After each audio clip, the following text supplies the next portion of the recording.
guys, this is Wolfman with Team Deck Quest Gaming, and I'm here to give you my deck profile of my Majin Buu Evil. I won 2 first anniversary events over the weekend, back to back, Saturday and Sunday. I'll give you my deck profile, and then the second half of this video, I'll get into some strategy and highlight some of my favorite cards and some of the cards that helped me out the most to get those victories.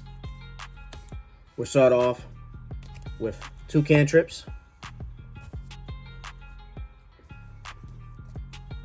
3 searchers,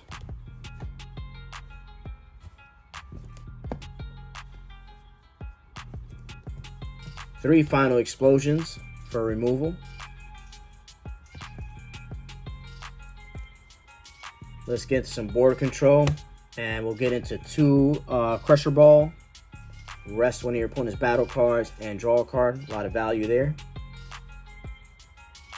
Energy absorption. 1 Nis. Never know, we need an extra self-awakener, and a blocker might work well into green. 1 of the staples of yellow. 4 of Frieza.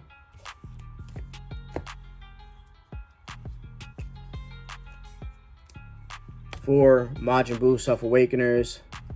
Great card. I'll get into that a little bit later in the second half of the video. 2 Pure Evil.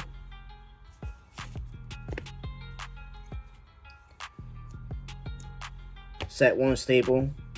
Frieza, 3 of.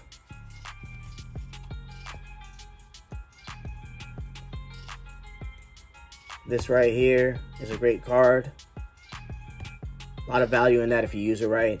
We'll dive into that later on. Majin Buu Evil.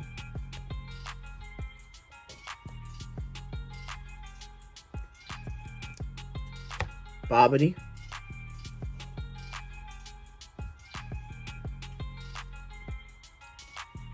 Best Majin Buu Evil in the game.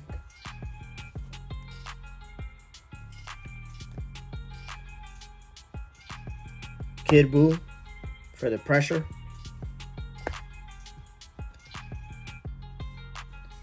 A little more board control with Goku 4-drop.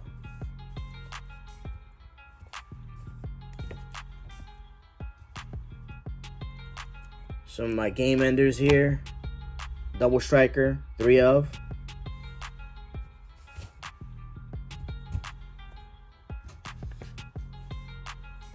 And of course, my West Supreme Kai super combos.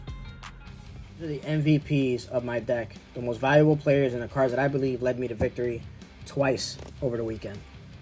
First card is a card that's been slept on for a while. Crusher Ball.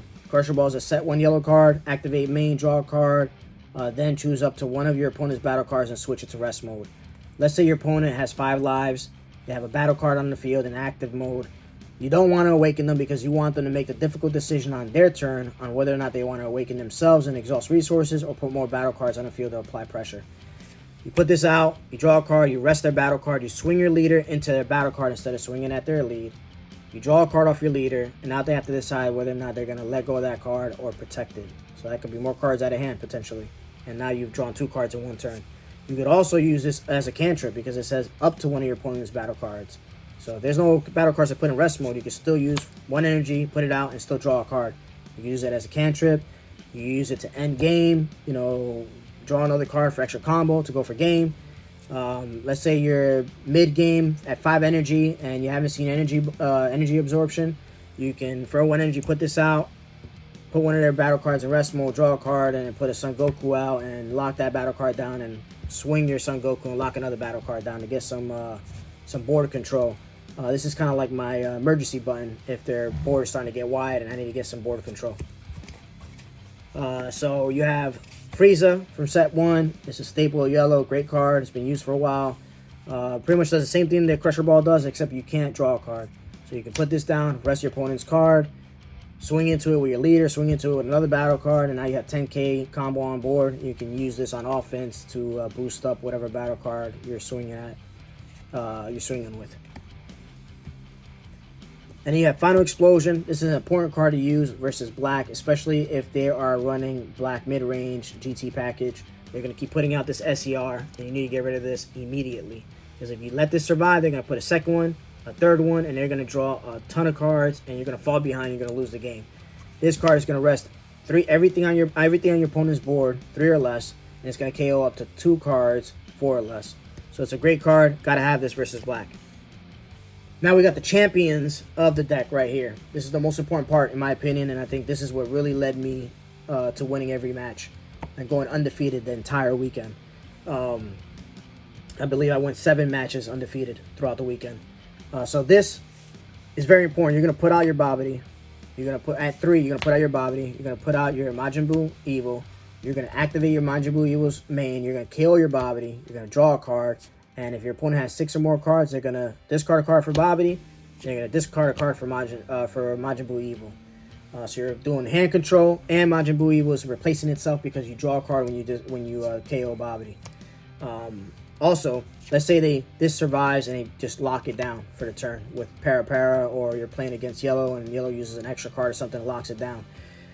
On your turn, you can't swing with it, so you notice that your opponent has 6 cards or more in hand still.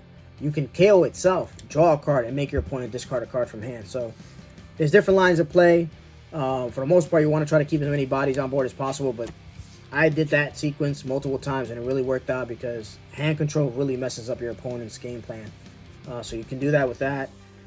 We have another card that's similar to that, and this card, when KO, draw a card, activate main, KO up to 1 of your battle cards on the field. So I can KO another battle card, which will allow me to restand my leader and use my leader effect, or standard energy and utilize my energy to put out like a energy absorption and lock down, use some board control and lock down your opponent's card.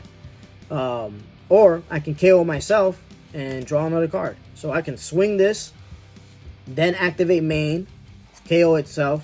Now I've got value out of it because I swung with it, and I'm getting value out of it because it's replacing itself with another card out of my deck.